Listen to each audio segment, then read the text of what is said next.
Welcome to YouBook channel. Read and listen to the greatest stories that mankind has ever told. From Iliad to Coveted Terror, and other famous classics. Enjoy the best world literatures throughout history.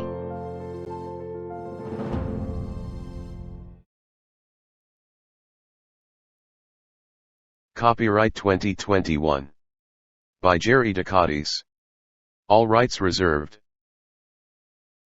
The Project Gutenberg ebook of The Count of Monte Cristo. By Alexandre Dumas.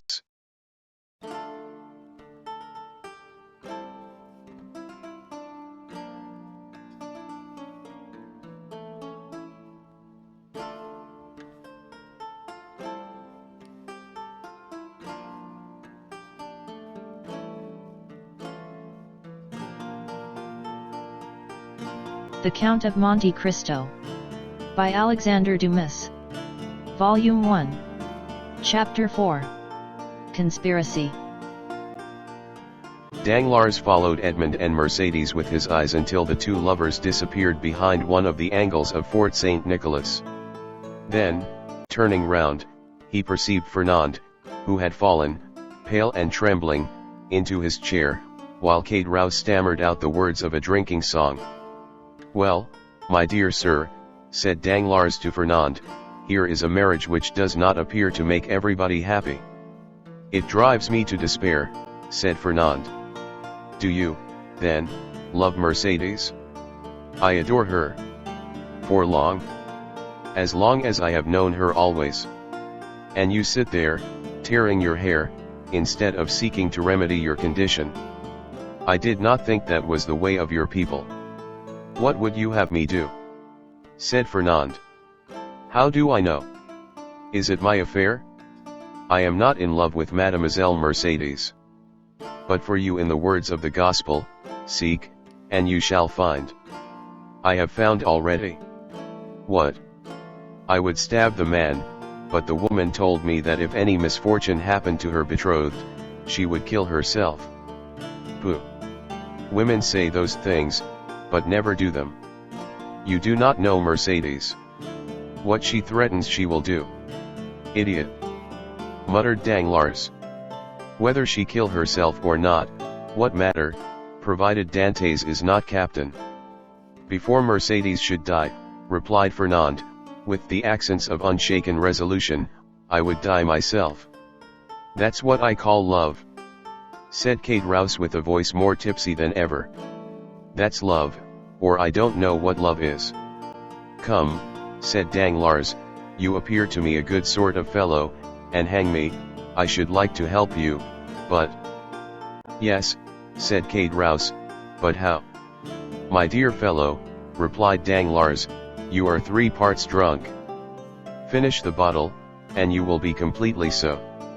Drink then, and do not meddle with what we are discussing, for that requires all one's wit and cool judgment." "I drunk," said Kate Rouse. "Well, that's a good one. I could drink 4 more such bottles. They are no bigger than cologne flasks. Père Pamphile, more wine." And Kate Rouse rattled his glass upon the table. "You were saying, sir," said Fernand, awaiting with great anxiety the end of this interrupted remark. "What was I saying? I forget. This drunken Kate Rouse has made me lose the thread of my sentence. Drunk, if you like. So much the worse for those who fear wine, for it is because they have bad thoughts which they are afraid the liquor will extract from their hearts." And Kate Rouse began to sing the 2 last lines of a song very popular at the time. "Tous les méchants sont pauvres du. C'est bien privé par le déluge." "You said, sir, you would like to help me, but yes, but I added, to help you it would be sufficient that Dantes did not marry her you love, and the marriage may easily be thwarted, methinks, and yet Dantes need not die. Death alone can separate them," remarked Fernand. "You talk like a noodle, my friend," said Kate Rouse, "and here is Danglars, who is a wide-awake, clever, deep fellow, who will prove to you that you are wrong." "Prove it, Danglars." "I have answered for you. Say there is no need why Dantes should die, It would, indeed, be a pity he should. Dantes is a good fellow, I like Dantes. Dantes, your health. Fernand rose impatiently. Let him run on, said Danglars, restraining the young man. Drunk as he is not much out in what he says. Absence severs as well as death, and if the walls of a prison were between Edmond and Mercédès they would be as effectually separated as if he lay under a tombstone. Yes.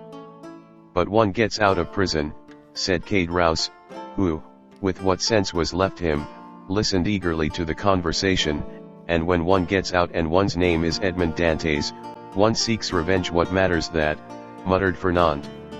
And why, I should like to know, persisted Caderousse, should they put Dantes in prison? He has neither robbed, nor killed, nor murdered. Hold your tongue, said Danglars. I won't hold my tongue, replied Caderousse. I say I want to know why they should put Dantes in prison. I like Dantes. Dantes, your health, and he swallowed another glass of wine. Danglars saw in the muddled look of the tailor the progress of his intoxication, and turning towards Fernand, said, well, you understand there is no need to kill him. Certainly not, if, as you said just now, you have the means of having Dantes arrested. Have you that means? It is to be found for the searching. But why should I meddle in the matter? It is no affair of mine. I know not why you meddle, said Fernand, seizing his arm. But this I know, you have some motive of personal hatred against Dantes, for he who himself hates is never mistaken in the sentiments of others. Motives of hatred against Dantes?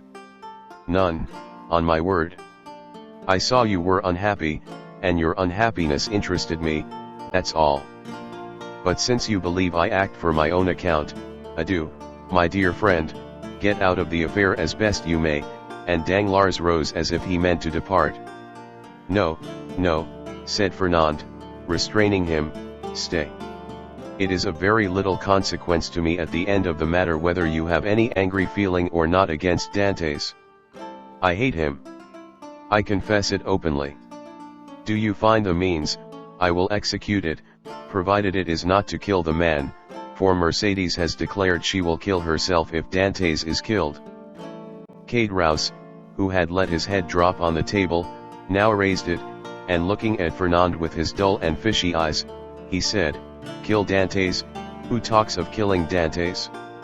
I won't have him killed, I won't. He's my friend, and this morning offered to share his money with me, as I shared mine with him. I won't have Dantes killed, I won't. And who has said a word about killing him, muddlehead, replied Danglars. We were merely joking. Drink to his health, he added, filling Caderousse's glass, and do not interfere with us. Yes, yes, Dantes' good health, said Caderousse, emptying his glass. Here's to his health, hurrah. But the means, said Fernand. Have you not hit upon any? Asked Danglars. No, you undertook to do so. True, replied Danglars. The French have the superiority over the Spaniards, that the Spaniards ruminate, while the French invent. Do you invent, then? Said Fernand impatiently. Waiter, said Danglars, pen, ink, and paper. Pen, ink, and paper, muttered Fernand. Yes, I am a supercargo. Pen, ink, and paper are my tools, and without my tools I am fit for nothing.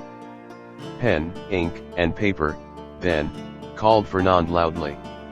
There's what you want on that table, said the waiter. Bring them here. The waiter did as he was desired. When one thinks, said Caderousse, letting his hand drop on the paper, there is here wherewithal to kill a man more sure than if we waited at the corner of a wood to assassinate him. I have always had more dread of a pen, a bottle of ink, and a sheet of paper, than of a sword or pistol. The fellow is not so drunk as he appears to be, said Danglars. Give him some more wine, Fernand. Fernand filled Caderousse's glass, who, like the confirmed toper he was, lifted his hand from the paper and seized the glass.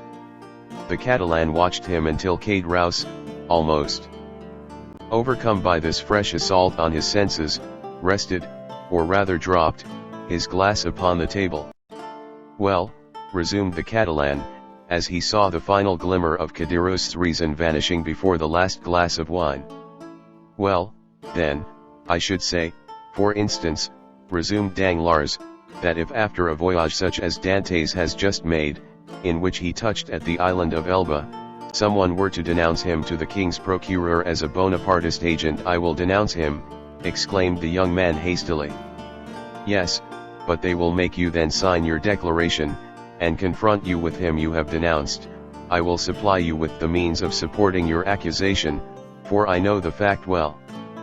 But Dantes cannot remain forever in prison, and one day or other he will leave it, and the day when he comes out, woe betide him who was the cause of his incarceration. Oh, I should wish nothing better than that he would come and seek a quarrel with me. Yes, and Mercedes, who will detest you if you have only the misfortune to scratch the skin of her dearly beloved Edmond." "True," said Fernand. No, continued Danglars. "If we resolve on such a step, it would be much better to take, as I now do, this pen, dip it into this ink, and write with the left hand, that the writing may not be recognized, the denunciation we propose."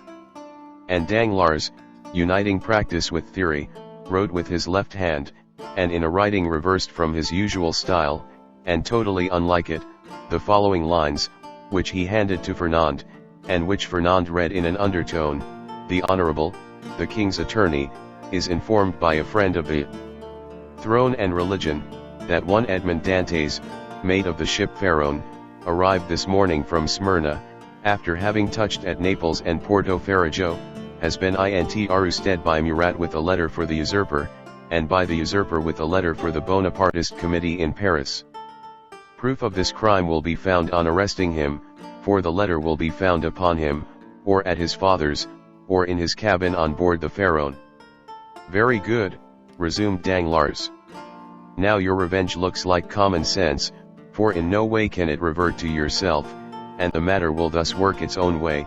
There is nothing to do now but fold the letter as I am doing, and write upon it, 'To the King's Attorney,' and that's all settled." And Danglars wrote the address as he spoke. "Yes, and that's all settled," exclaimed Cade Rouse, who, by a last effort of intellect, had followed the reading of the letter, and instinctively comprehended all the misery which such a denunciation must entail. "Yes, and that's all settled. Only it will be an infamous shame," and he stretched out his hand to reach the letter. "Yes," said Danglars, taking it from beyond his reach. "And as what I say and do is merely in jest, and I, amongst the first and foremost, should be sorry if anything happened to Dantes, the worthy Dantes. Look here." And taking the letter, he squeezed it up in his hands and threw it into a corner of the arbor. "All right," said Cade Rouse. "Dantes is my friend, and I won't have him ill-used." "And who thinks of using him ill?" "Certainly neither I nor Fernand," said Danglars, rising and looking at the young man, who still remained seated, but whose eye was fixed on the denunciatory sheet of paper flung into the corner. "In this case," replied Cade Rouse, "let's have some more wine. I wish to drink to the health of Edmond and the lovely Mercedes." "You have had too much already, drunkard," said Danglars, "and if you continue, you will be compelled to sleep here, because unable to stand on your legs." "I," said Cade Rouse, rising with all the offended dignity of a drunken man, "I can't keep on my legs? Why, I'll wager I can go up into the belfry of the Accoyules, and without staggering, too." "Done," said Danglars, "I'll take your bet, but tomorrow today it is time to return. Give me your arm, and let us go." "Very well, let us go," said Cade Rouse, "but I don't want your arm at all. Come, Fernand, won't you return to Marseilles with us?" "No," said Fernand, "I shall return to the Catalans." "You're wrong. Come with us to Marseilles, come along." "I will not." "What do you mean, You will not. Well, just as you like, my prince, there's liberty for all the world. Come along, Danglars, and let the young gentleman return to the Catalans if he chooses. Danglars took advantage of Cadiros's temper at the moment, to take him off towards Marseilles by the Porte Saint-Victor, staggering as he went. When they had advanced about 20 yards, Danglars looked back and saw Fernand stoop, pick up the crumpled paper, and putting it into his pocket then rush out of the arbor towards Pilon. Well, said Caderousse, why, what a lie he told. He said he was going to the Catalans, and he is going to the city. Hello, Fernand. You are coming, my boy. Oh, you don't see straight, said Danglars, he's gone right by the road to the Vieilles Infirmeries. Well, said Caderousse, I should have sworn that he turned to the right. How treacherous wine is. Come, come, said Danglars to himself, now the thing is at work and it will effect its purpose unassisted.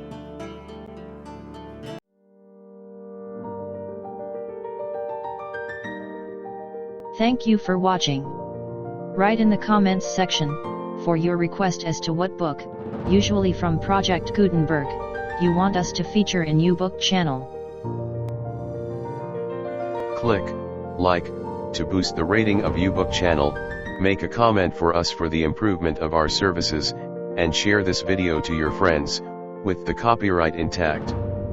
Please click subscribe, and hit the bell button to be notified of new uploads from YouBook channel.